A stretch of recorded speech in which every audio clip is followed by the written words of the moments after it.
Get your greasy little face up next to the radio because it's time for America's favorite radio program, Animal Stories. And now here in person is the Animal Stories news team anchorman, your charming and delightful old Uncle Lair, and him in person, little Tommy. Hi, Tommy. Good morning, Uncle Lair. Good morning. Hi, everybody. Python attacks Pekingese. I know who won. Python attacks Pekingese. Little Tommy, that's a top story this morning. Plus, we'll have the answer to this question. What do you do when your chinchillas get constipated? Dateline, Durban, South Africa. Says here, little Tommy, that a suburban couple thought their maid was joking when she told them that a snake was eating their dog. But sure enough, they changed their mind real quick when they went out into the backyard and found this Pekingese in the mouth of a 9-foot python. Good grief. It was a nightmare for him, little Tommy. Sounds like it. Wasn't any picnic for the Pekingese either. Is he going to be okay, Uncle Lair? As a matter of fact, no, he's not, little Tommy. Says a woman said her husband jumped on the snake's back while she pried open the jaws, and then the maid pulled this whining Pekingese out. Pekingese are such wimpy dogs. You know, just because they're getting swallowed by a python, they start whining. He was still alive when they got him out of the python's mouth, little Tommy. Yeah? But shortly afterwards, he went into shock and passed away. Python going to be okay, Uncle Lair? Python's going to be fine. He slithered away into the jungle. They told the authorities about it. They reported this incident, but the authorities warned them that if they saw that snake again, they could not harm it because pythons are on the protected wildlife list. Oh. Pekingese aren't, I imagine, huh? No, lots of them. There's a very interesting article here about chinchilla raising. Now then, this is a subject for today's animal story quiz, little Tommy, and that is, what do you give a chinchilla for constipation? I'll give you a hint, little Tommy. it's a fruit. Oh. And you have 5 seconds for a shiny new dime. Good luck to you. How about a prune? No, that's very close. So you give them raisins. That's it. Hey, that's awful close. I think I should get it. That's how a chinchilla spells relief. R-A-I-S-E-N, raisin. Or is it O-N? How about A-I-N? I don't know. Well, there was this Chicago woman who was mad at this guy because several years ago she thought this guy had stolen her dog. So to get even with him, she was bent on revenge here. She kidnapped his parrot. Oh. Then, it says here, killed the parrot, cooked it, and fed it to her 96-year-old grandmother. She grabbed his bird, she cooked it, and fed it to her grandmother? That's right, little Tommy. my Parrot's name, the late parrot, his name Arturo, was a Panamanian parrot who was said to speak 3 languages. Oh, my gosh. And ate scrambled eggs, rice, and potatoes. Very strange parrot. Said he spoke Spanish when the guy first bought him a couple of years ago, and then subsequently learned English, Italian, and a few German phrases before his untimely death. Yeah. No comment from the grandmother as to how he tasted. Here's a great story from Newbury Park, California. Guy was pumping gas at his gas station when this car drove in. Man got out with this big German Shepherd, little Tommy. Said his dog was attack trained, and unless the guy handed over the money from the cash register, he was going to order his dog to attack the guy. The guy wasn't afraid, though, little Tommy. He just punched the German Shepherd in the mouth. Punched his German Shepherd right in the mouth, chipped his tooth, and the dog ran away. And the robber got into his car and fled.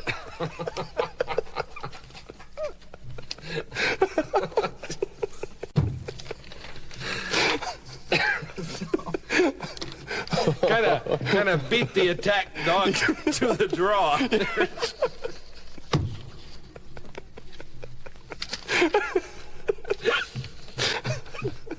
I'll bet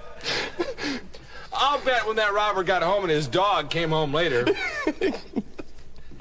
See, the guy just jumped in his car and deserted his dog. His dog had to make it home by himself. I'll bet when he got home, he was really mad at his dog. Well, it turns out there may be a little panda on the way at the Tokyo Zoo after all, little Tommy. That's Can and Lang Lang over there. Oh, yeah.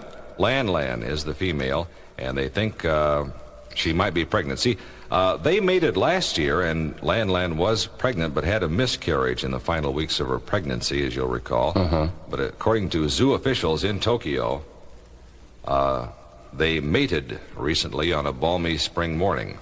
Oh. In fact, it was so great, I guess they mated twice. What better way to spend a balmy spring morning? You know, sure beats breakfast. Uncle Larry, isn't one of those is just in love with the tire, right? Well, the that's boy panda. That's what they said last week, but evidently he got tired of the tire and decided to try something a little more exciting. So,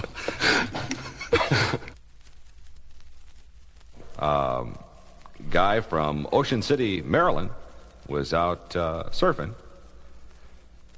He was paddling his surfboard out there, you know, looking for the big wave. He's going to hang 10. Looked over to the side there, and there's this great, big, huge shark. Ooh, wow. He turned that surfboard I bet he around. didn't hang. He didn't hang one, did he? It was a nightmare for him, little Tommy. Sounds like it. Just about wet his pants. He turned that surfboard around real fast, paddled as fast as he could, ran up on the beach. Then he discovered the shark was dead. It was just floating there. Belly up? Yeah, but he said it was still scary. Crazed woodchucks attack toilet seats.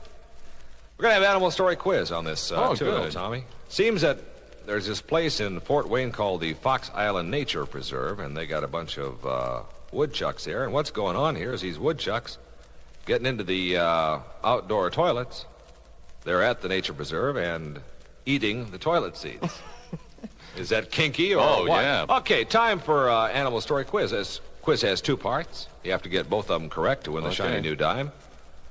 The first one, I won't even give you a time limit because I know you'll get this first one right. Okay. A woodchuck is synonymous with what? It's another name for what animal?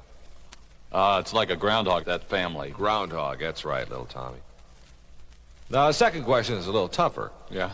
Why do you think these woodchucks would be eating these toilet seats? How much wood can a woodchuck? So you have 5 seconds. Let's see. Good luck to you for a shiny new dime. Why are those woodchucks eating the toilet seats in Fort Wayne, Indiana? Probably something that's in the wood, I'd say. Now, the question is, what's in the wood? You've got to be a little more specific, but you're hot. You're I'll on say the right that track. they would want lead because of the paint. So I'll say salt. Probably salt in the toilet seats. You got it. I did it! I did it! See if I have a shiny new dime for you, little Tommy. Hey! All right. Well, here is a shiny new dime. Thanks, Uncle Larry. See, what happens is people come into this Fox Island Nature Preserve in the summer. They're all hot and sweaty. And they go to the toilet. Little Tommy and his salt gets in the toilet seats. Groundhogs come along, eat the toilet seats. They say as fast as they replace them groundhogs eat them up. You'd think they'd switch to plastic. You'd think they'd get smart. Well, that's terrible. That's disgusting. So far, those woodchucks have eaten 9 toilet seats in Fort Wayne. We'll keep you up to date on that crisis. I love this headline here. It says, "Woodchucks eat from the bowl." There are bureau chiefs for the greater Wakarusa metropolitan area. You ever heard of Wakarusa? No, no. Me neither. It's a little bitty town. They sent me a copy of front page of a couple editions of their Wakarusa paper. It's just a little bitty paper for a little bitty town. Is there a second page to the paper? Yeah, the second page is on the back of the first page, Tommy. And this is one of those little bitty papers where, geez, it's, in a place like Wakarusa, there's no news. They got to fill it up with something.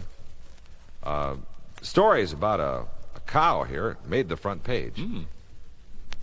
There's some other interesting stories here on the front page, too, about the big maple syrup festival that's coming up in Wakarusa. When is that? That's March 28th and 29th for you tourists who happen to be in the area.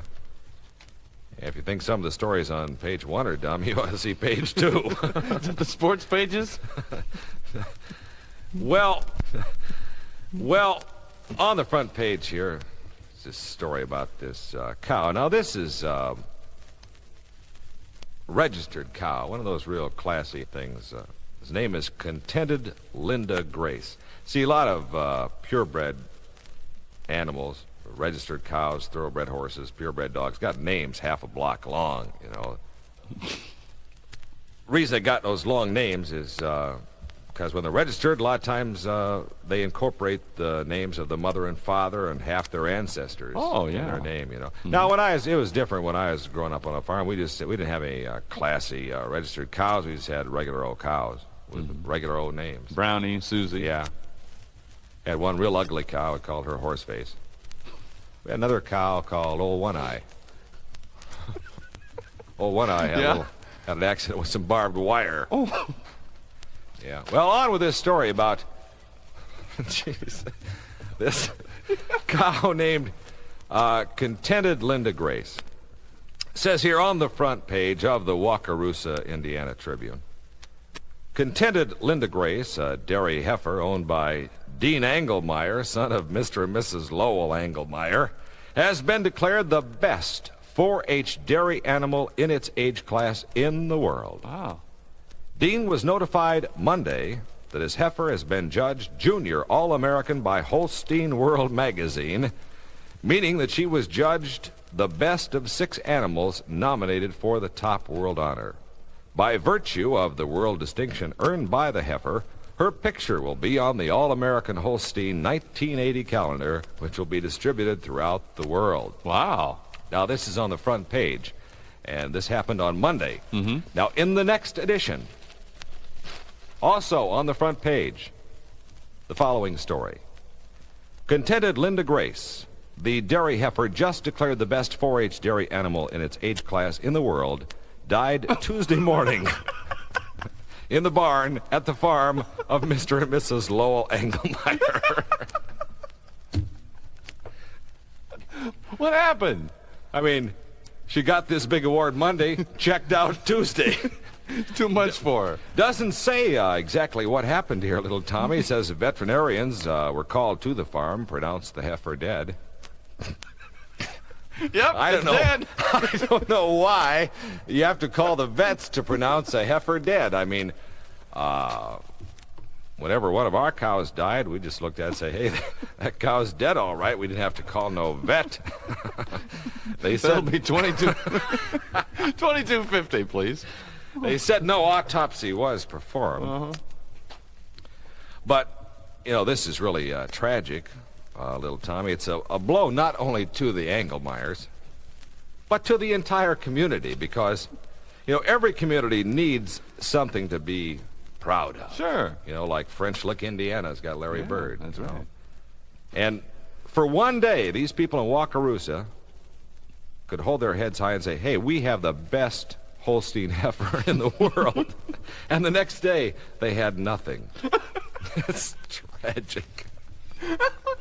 I think it would be appropriate now if we paused for a moment of silence, little Tommy, out of respect for the memory of this great Holstein heifer that gave her life for no apparent reason. So we'll pause now. I hope they could still put her on the calendar, though, I think. Just to have a shot of her with all 4 legs sticking straight up in the air and maybe a couple of buzzards circling overhead. She was good while she lasted.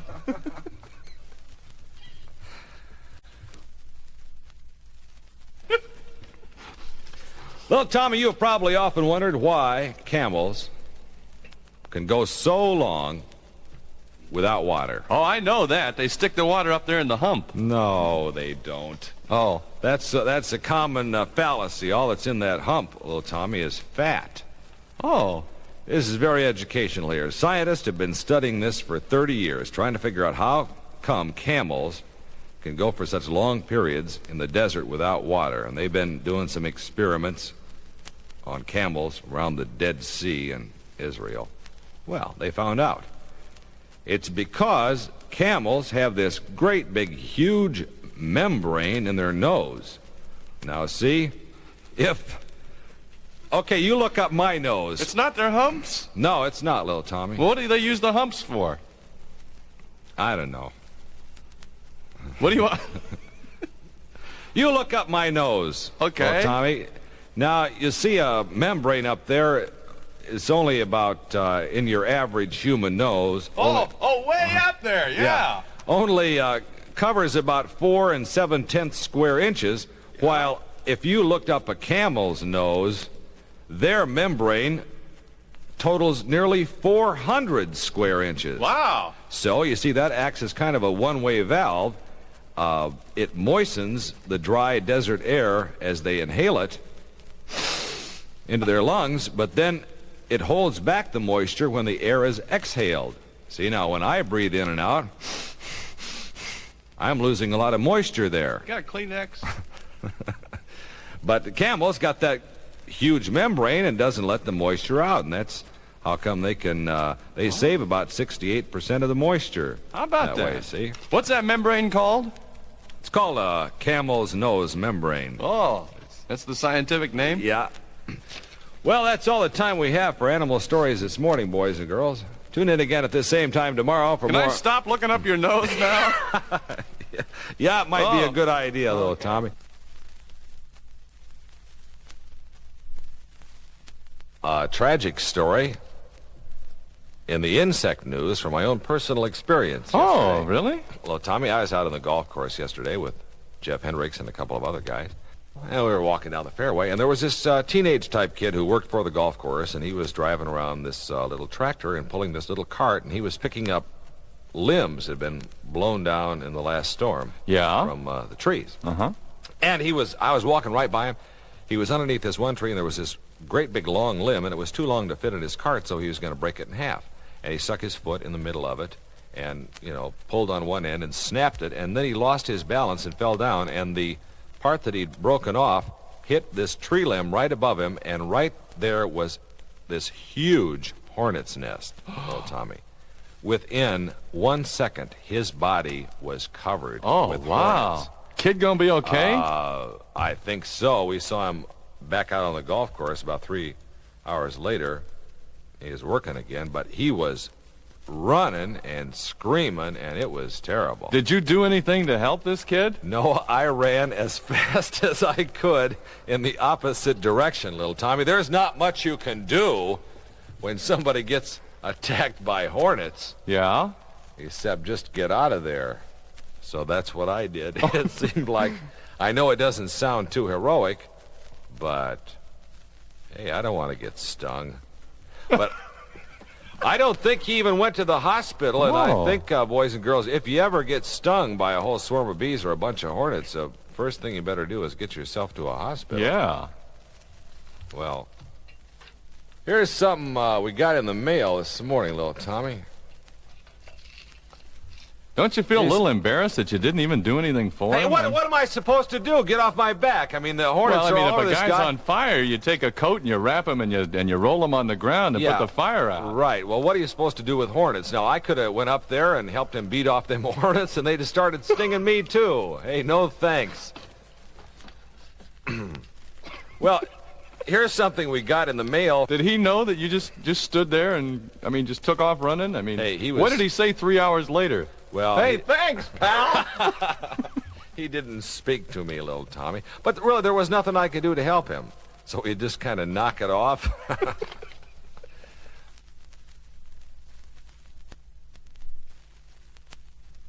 Police horse stomps elderly woman. Wow. Here's a great story from St. Louis. Little Tommy says a 60-year-old woman was knocked down Friday night when she was hit by a police horse, bolted into a saloon on the St. Louis River. This mounted policeman was sitting on his horse in front of the Muddy Waters Tavern, and some drunk stuck a pin in his horse's rear end. Yeah. Horse naturally was startled, bolted right through the open doors of the tavern, and ran right over this 60-year-old woman, knocked her to the floor, but she's going to be okay. Oh, wow.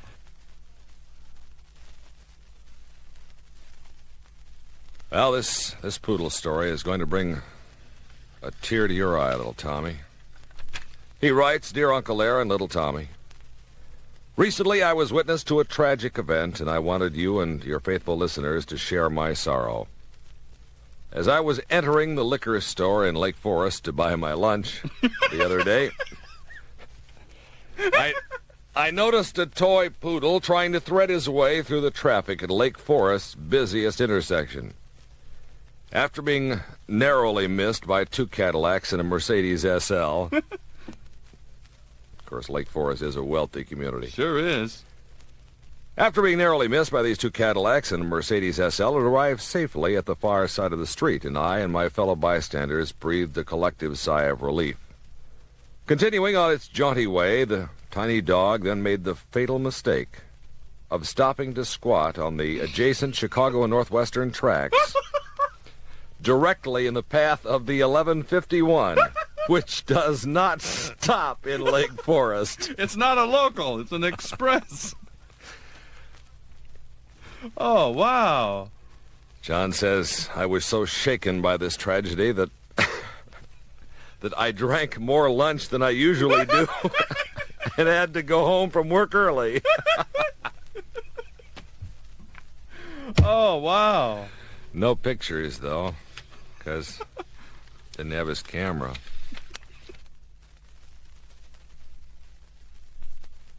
Well, here's one more story sent in by a farmer from Union Mills, Indiana. Story from his own personal experience. He writes, "Dear Uncle Larry and little Tommy, my wife recently brought home a stray dog, which was running lost along the road. Well, the dog took a fancy to my chicken coop and digs holes under the fence. Then she heads into the coop and steals eggs. It's one of them egg-sucking dogs." Once they get the taste, it's Yeah. "We didn't know what to do until my neighbor, Fred, who is the best farmer in Union Mills, told us to make a small hole in an egg and fill it with hot chili powder. Oh. Well, we did. And for sure, now the dog won't even come near an egg anymore. The only problem was that we had to teach the dog to walk backwards downwind in order to keep her fur from catching fire." Jeez. Oh, you rural Americans are so crude with your humor. That's disgusting. We love it. Here is an amazing scientific breakthrough regarding cow manure. It says here, Australian scientists have developed a way to better distribute cattle dung over pasture land. Now, see, the problem, little Tommy, is cows will drop their patties around the pasture, and then the grass where that cow patty is will grow real green and lush, but just in that one place, it doesn't get spread around the pasture.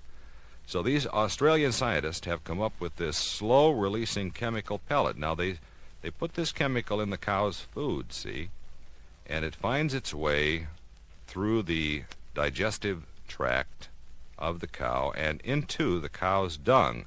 Then the cow makes her plop. And when it's exposed to the ultraviolet rays of the sunlight, after a while it explodes. You see, and then that way they get scattered all over the pasture. Explodes, huh? Yeah. It says at first the cows may be frightened by the noise of the exploding plops. But after a while they get used to it. Yeah? See? Well, there goes another plop. Yeah. And that way the whole pasture gets fertilized. Yeah. Bill and Jack, in their accompanying letter, say here, perhaps you could use your influence to persuade the Chicago Mounted Police to utilize this chemical in feeding their horses. Not only would this improve the greenery in our city's parks, but the police could also use this discovery as a novel form of crowd control. Which is probably, at the next... Maybe at Chicago Fest they could do that. Hey, yeah. Or the next time those teenage draft protesters get together. Yeah. They'd be running for cover when those horse plops started flying in their faces and into their teeth. Want to hear a great idea I just thought of? Yeah. I'm going to send to Australia. I'm going to get some of these chemical pellets. Then, I will slip one in Les Grobstein's hamburger. Well, yeah? Next time he has a hamburger up here at the station, and then won't he be surprised when he goes to the restroom the next time and his plop explodes while he's... And he won't know why. But it'll follow him everywhere he goes. While he's sitting right on top of it. That's a good idea.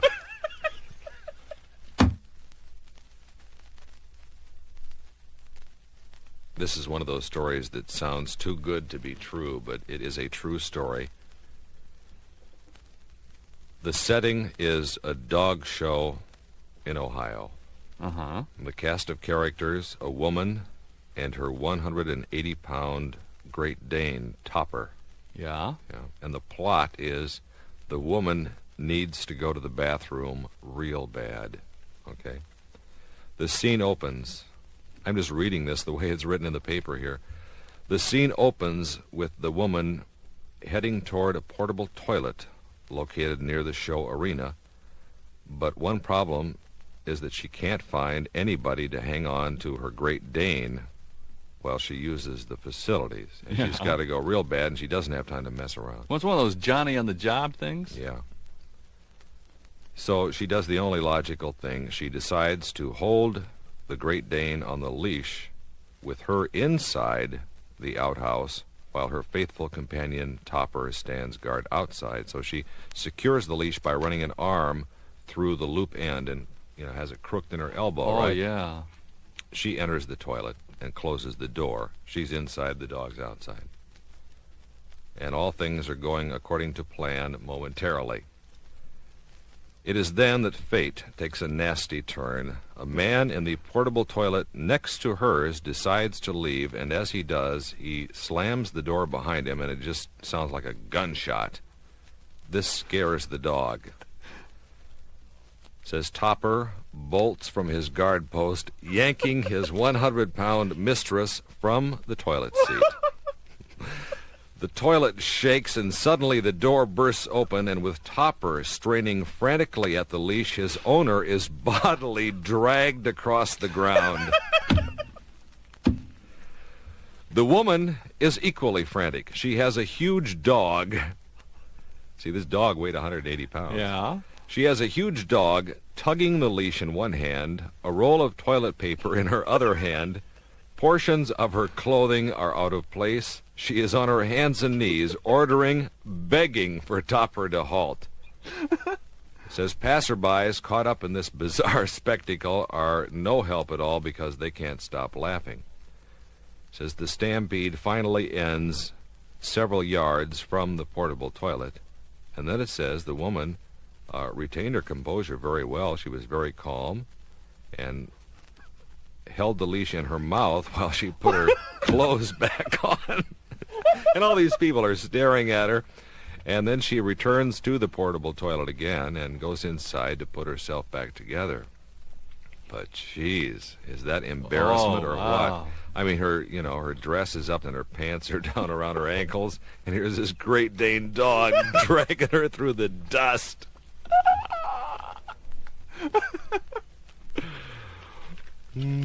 Oh, great story. Too bad somebody didn't get that on film. Wow.